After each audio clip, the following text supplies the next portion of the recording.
Walau kini mulai reda pasca aksi segerombolan mahasiswa yang mengatasnamakan dirinya dari BEM Nusantara menolak pengungsi Rohingya di penampungan sementara Gedung Balai Mesraya Aceh atau BMA Banda Aceh pada Rabu 27 Desember 2023 lalu.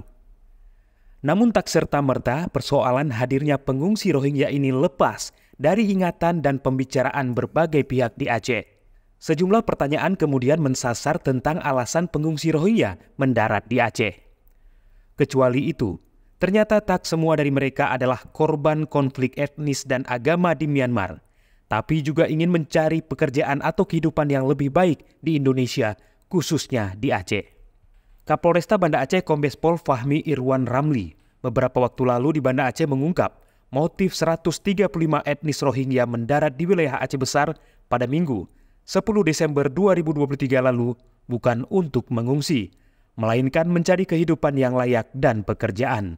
Itu terungkap kata Kombes Pol Fahmi Irwan Ramli setelah pihaknya memeriksa sejumlah saksi dan tersangka dalam kasus penyelundupan manusia tersebut. Rata-rata mereka mengaku untuk mencari kerja. Mereka berangkat dari Cox Bazar bukan untuk mengungsi atau menyelamatkan diri. Dari pemeriksaan saksi mengaku mereka datang untuk memperbaiki hidupnya atau mencari pekerjaan, kata Kombes Fahmi saat jumpa pers penetapan tersangka kasus penyelundupan manusia pada Senin 18 Desember 2023 lalu. Bahkan dari jumlah tersebut sebagian mereka juga tidak memiliki kartu UNHCR dan sebagian berwarga negara Myanmar dan Bangladesh. Mereka juga datang ke Indonesia dibiayai orang tuanya yang tinggal di Cox Bazar, Bangladesh. Rata-rata etnis Rohingya yang datang ke wilayah Aceh Besar membayar uang sebesar 14 juta rupiah hingga 16 juta rupiah untuk bisa berlayar ke Indonesia. Uang tersebut disetor ke Muhammad Amin yang berperan sebagai pengkoordinir warga dan juga kapten kapal. Kombes Pol Fahmi memastikan mereka datang ke Indonesia bukan dalam keadaan darurat yang terjadi di wilayahnya. Lantas, mengapa Aceh menjadi sasaran dan tujuan dari pengungsi Rohingya? Sebelumnya memang sempat ramai diwartakan sejumlah media pers lokal maupun nasional bahwa kedatangan para pengungsi Rohingya secara bergelombang di Aceh karena mereka mencari tempat yang aman untuk ditinggali. Alasan lain kenapa Aceh jadi favorit pengungsi Rohingya karena faktor letak wilayahnya yang berada di jalur pelayaran yang terhubung langsung dengan Laut Andaman.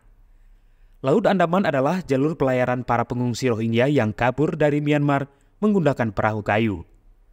Perahu-perahu yang ditumpangi para pengungsi Rohingya tersebut banyak yang terdampar hingga masuk wilayah perairan Aceh.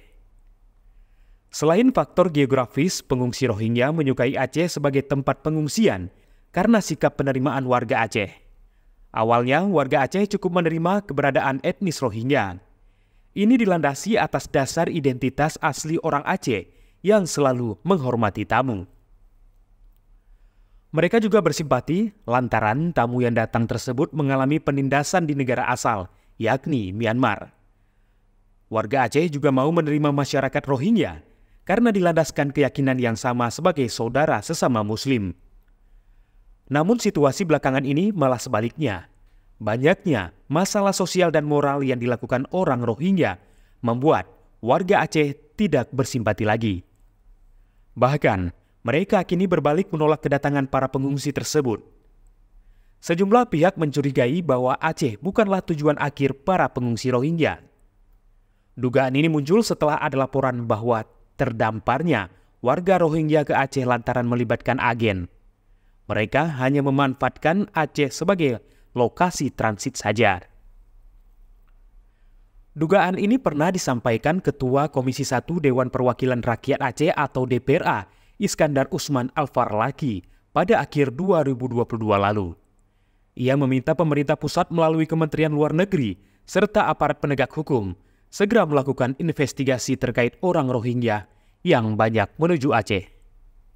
Apakah mereka murni sebagai pencari suaka politik atau hanya menjadikan Aceh sebagai daerah transit yang kemudian akan masuk ke Malaysia? Ungkap Iskandar seperti yang dikutip dari Antara. Selain itu, ia juga menyoroti tentang perilaku warga Rohingya yang justru melarikan diri selama berada di lokasi penampungan. Kasus ini menimbulkan kecurigaan adanya indikasi perdagangan manusia, misal melibatkan para sindikat human trafficking. Mereka punya agen di Aceh atau di Indonesia, kemudian akan dibawa melalui sumut dan masuk kembali ke Malaysia mencari kerja. Ini juga harus dilakukan proses penyelidikan lebih lanjut, tegas politisi Partai Aceh ini. Pengakuan miris justru diungkap Abdurrahman, 23 tahun, seorang pemuda Rohingya. Ia memberi pengakuan mengejutkan mengenai perjalanan panjang mereka dari kamp pengungsi di Bangladesh hingga tiba di Aceh pada November 2023 lalu. Abdurrahman yang kini tinggal di kamp penampungan sementara di Desa Kule, Kabupaten Pidi, bersama dengan 232 pengungsi Rohingya lainnya, menjelaskan perjalanan mereka tidak terjadi begitu saja. Mereka membayar jutaan rupiah untuk dapat diberangkatkan dari kamp pengungsi di Bangladesh dan melintasi Laut Andaman menuju Indonesia. Pada dasarnya, kata Abdurrahman, mereka membayar sejumlah uang kepada pihak yang mengatur perjalanan untuk mencakup biaya untuk kapal, penyelundup, dan segala sesuatu yang dibutuhkan selama perjalanan. Ketika ditanya mengenai tujuan Indonesia, khususnya Aceh, sebagai destinasi pendaratan, Abdurrahman mengaku banyak pengungsi Rohingya lebih memilih Indonesia karena dianggap sebagai negara yang ramah dan bersedia memberikan bantuan kepada mereka. Memang sejak tahun 2015 hingga 2023, ada sekitar 4.977 orang pengungsi Rohingya yang mendarat di Aceh. Tahun 2015 misalnya berjumlah 1.587 orang, 2016 43 orang, 2017 nihil alias tidak ada yang mendarat, disusul 2018 sebanyak 104 orang, namun pada 2019 kembali kekosongan, baru kemudian disusul tahun 2020 sebanyak 395 orang, tahun 2021 186 orang, 2002 574 orang, dan tahun 2023 melonjak hingga 2088 orang. Setelah banyak di antara mereka yang melarikan diri dari tempat penampungan, diperkirakan yang masih tersisa di Aceh saat ini berjumlah 1.726 orang. Entah itu sebabnya sejak tahun 2022 mulai terjadi penolakan kehadiran pengungsi Rohingya di Aceh.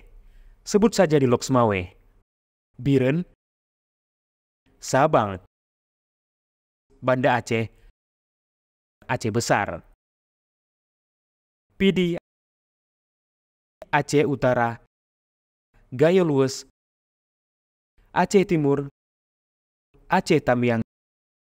Sebelumnya seorang warga Myanmar bernama Muhammad Amin resmi ditetapkan sebagai tersangka oleh penyidik Polresta Banda Aceh. Ia berperan sebagai orang yang mengkoordinir para warga Rohingya yang berada di wilayah Cox's Bazar, Bangladesh, serta kapten kapal. Amin juga bekerja sama dengan agen utama yang berada di wilayah Cox's Bazar untuk menyediakan kapal. Ternyata Muhammad Amin bukan orang baru di dunia penyelundupan manusia dari Bangladesh ke Aceh. Ia tercatat pernah datang ke Aceh pada tahun 2020 lalu dengan status pengungsi Rohingya. Bahkan saat ditempatkan di Aceh Utara, Muhammad Amin kabur dari penampungan untuk berangkat ke Dumai, lalu ke Malaysia dan bekerja di sana, hingga kemudian kembali ke Cox's Bazar mengkoordinir orang untuk Indonesia, khususnya Aceh. Jangan lupa like, komen, dan subscribe. Serta aktifkan lonceng notifikasi.